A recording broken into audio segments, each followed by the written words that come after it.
It's SMME Clinic again. A little bit of a quiet time last week, but we got a lot of podcasts or vlogs, whatever you want to call it, planned for this week. And really, really excited to invite a very passionate lady onto our show today.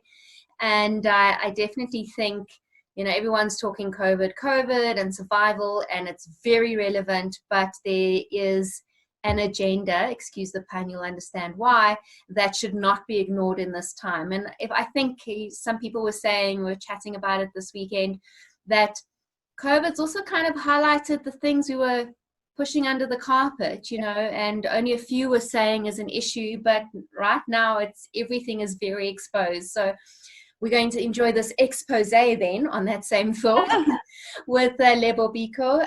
Lebo, welcome. Thank you for joining us. You're also one of those moms juggling kids and work and everything. So thank you for taking the time. Lebo is with Oya as a company, but she also started, can I say, a movement, Lebo?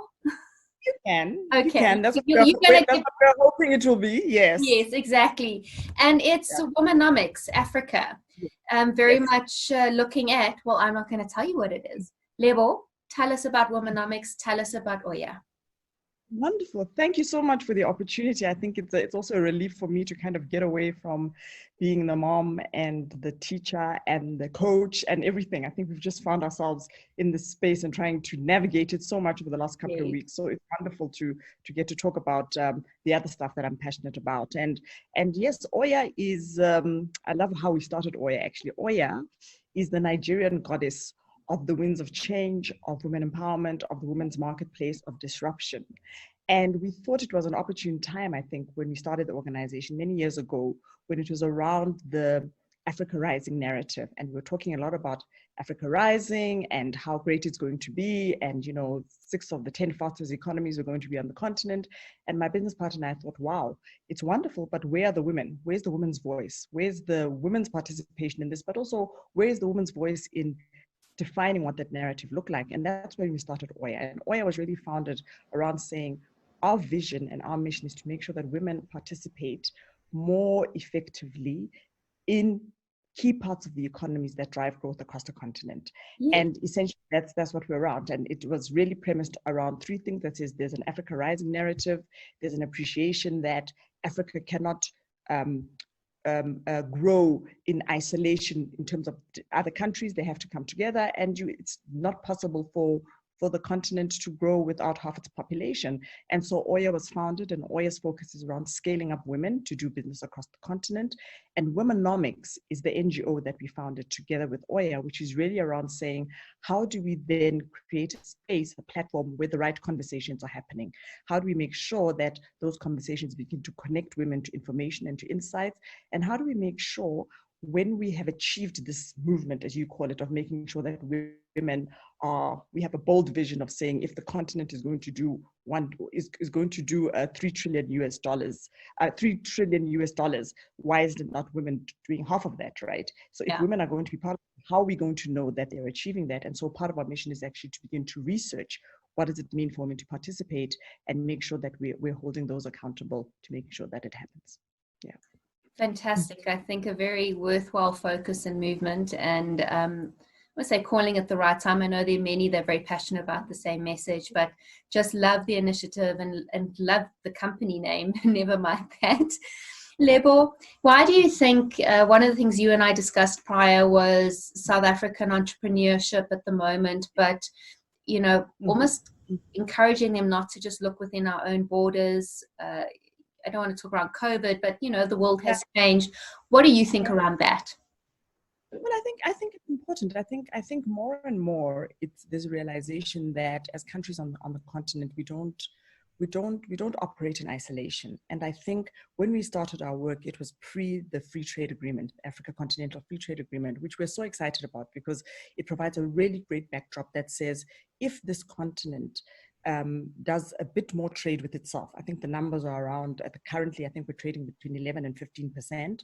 If we're able to just change that by another 10%, it unlocks significant amount of opportunities and growth for the continent in its entirety. I mean, by Africa working together as one market, as a free trade, it unlocks a 3 trillion market, 1.3 billion people. So if you're a South African business, I think more now than anything, you can either look at your market and say, I can try and service a retracting economy where there's very little growth, where a lot of it is saturated, or I can look up a little bit and say, right, there are 54 other countries. There's a 3 trillion market out there. There's another 1.2 billion people. How can I begin to find opportunities that do that? And I think particularly in South Africa, we have to look across the borders. I mean, at the moment, Mozambique, for instance, has just discovered oil and gas, right? Yes. And it is going to be a player regionally in South Africa. I mean, creates opportunities for South Africa, but for the continent as a whole. I think with Mozambique's find, it is touted to be either the second or the third largest global player in terms of oil and gas. Now, as a South African player, you can sit and say, okay, I'm going to try focus on my market, or I can say, let me look across Mozambique, where of that 130 billion US dollars that has been discovered in terms of the projects around there is a number that is set aside. I think it's about 1.3 billion US dollars that's been set aside just for South African firms to participate, in anticipation of the fact that Mozambique doesn't have all the competencies and requirements to make that industry work. And there's another 10 or so billion US dollars that's been set aside if a South African company partners with a Mozambican company in that country. So I think it just is about saying you can either look at your market and say, I'm going to focus inwards, and South Africa particularly is saturated in many industries. A lot of it is there, or I can look and say, where can I create partnerships and find opportunities in value chains that are reciprocal and synergistic for my business. Absolutely. And I think, obviously, depending what your business is, one of the things we even realize as a business is that you're not limited to South Africa, given that everyone is online. And you've got social media, you've got community, you've got ways to access these communities that, we don't need to think just in our bubble. So fantastic, 100% agree. And we've actually had some interesting conversations around the Mozambique projects with our partner ABSA around localization, SME development. So guys, watch this space. What do you think are the key considerations that businesses should be looking at or doing across the continent? So one of the things that we do as Oya and as part of our scale-up programs is that when we work with entrepreneurs in terms of getting them ready to participate on the continent, we do an assessment. And we do an assessment to say, how ready are you as a business to begin to scale up and do business seriously across more than one geography? And we look at the assessment across 3 areas. We look at the enterprise itself, we look at the entrepreneur themselves, and we look at the entire ecosystem that is required to make this thing work. And I think for us, the most important thing is around that ecosystem, is around making sure that you have that right ecosystem. I think there have been horror stories that you've heard around, particularly South Africa. We don't have a really great name, I think, around the continent, where we go in with a know-it-all kind of attitude. And the idea of saying you have to understand your market, you have to understand who it is that you're working with, and partnering with somebody is very, very important. And I think that's one of the things that's very important around the ecosystem. The work that we do at Womanomics is around saying, how do we connect the people to the right ecosystem? And particularly, I think for women, access to markets, access to capital, access to the right skills, access to technology is a very key component in doing business locally, but even more so when you're doing work across the continent, and making sure as the entrepreneur, how ready are you? Or do you have the right support systems to get into those markets? Do you have the right ecosystem in terms of capital, in terms of access to advice, access to markets, to be able to drive growth across those continents? And then, do you have the right partnerships? That's most important around making sure, over and above, of course, making sure that you've identified the right opportunity to participate. I think often what we see with businesses expanding into Africa is the high risk aligned to it. I'm glad you mentioned the ecosystem and the connections, because sometimes you're not sure who you're doing business with, and it's always shown itself to be imperative to have a local partner, a local relationship, because companies that come in and just sort of try and do it solo realize quite quickly that they, as you're saying, haven't tapped into the right ecosystem, and they get excluded, or they find the wrong ecosystem and land up in a bit of trouble. So it is still quite a tricky thing to navigate going up into the continent. Yeah, and you can't do it from here though, right? It's not, you can't do it from here and pretend.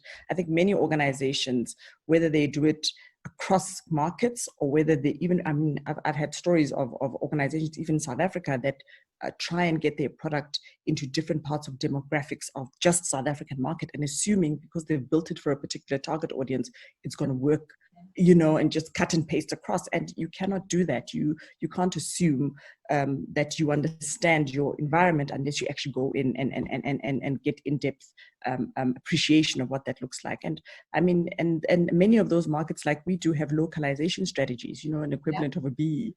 So to think that you're going to helicopter in, set yourself up and run, many of the women that we've worked with have burnt their fingers seriously because they thought they could do it by remote control in South Africa. So that is a key, vital, important thing to say. Make sure that you're on the ground, you understand, and that you identify the right partners for yourself. Lebo, what kind of businesses and partners does Oya and the Womanomics sort of movement work with currently? So we primarily are focusing on those organizations that are either doing some work on the continent or are ready to scale into the continent. So we're not really looking at startups at this point in time, but we are looking at organizations that have been in it for a couple of years, that you've got a sense of understanding of what your business is, what's your value proposition, what's your business model looking like, and you're ready to rethink what that looks like in a different market. So it's really, our primary audience is women entrepreneurs, because of course, as you can appreciate, we don't even have to say some of the stats. Women are underrepresented in many, I mean, this oil and gas, we're talking about the agriculture industry, you know, women particularly are represented as workers and not necessarily as money in the pocket, right? So our focus is really on saying, how do we make sure that we get women into those parts of the economy that actually drive growth?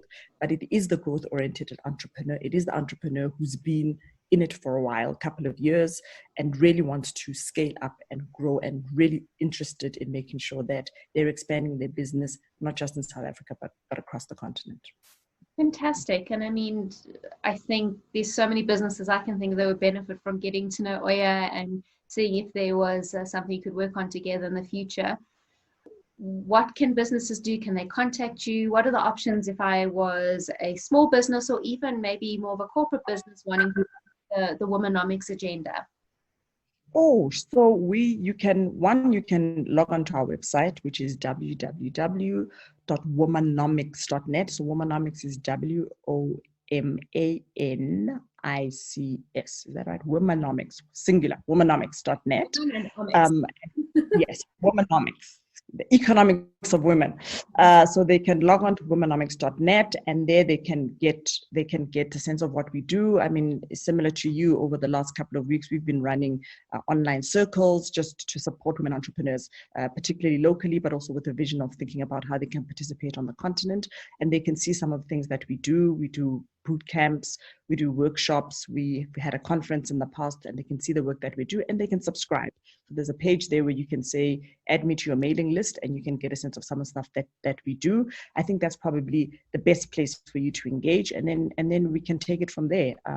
As a woman entrepreneur and also as an ecosystem partner interested in working with and supporting women, we are the people to talk to. Fantastic. Well, Lebo, we've also been working closely with you and Women over the last 2 years. So we've become a lot closer to what's being done and the network of support for women in business like yourself. So we really appreciate what you're doing. We know it's not an easy feat.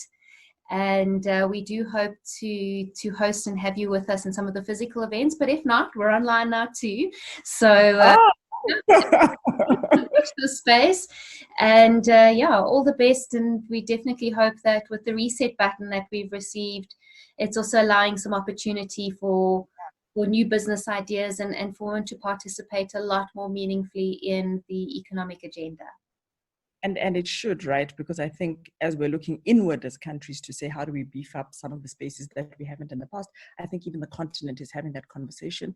And we're so lucky that our president is currently the chairperson of the AU. So definitely that agenda around regional integration and around women, which he talks about so much, is top of mind. So look, between you and me, I'm hoping we see a lot less Chinese imports and a lot more locally produced. And going into the shops over the weekend to try and source some clothes for the kids, it looks to me that supply has been a problem. You can see it in every shop. So if we can support these businesses to get up and running, that's the opportunity. Every crisis has an opportunity. Absolutely, Lebo. Thank you so much. Stay safe. And to our listeners, our watchers, thank you for joining us. And until our next SME Clinic, see you soon.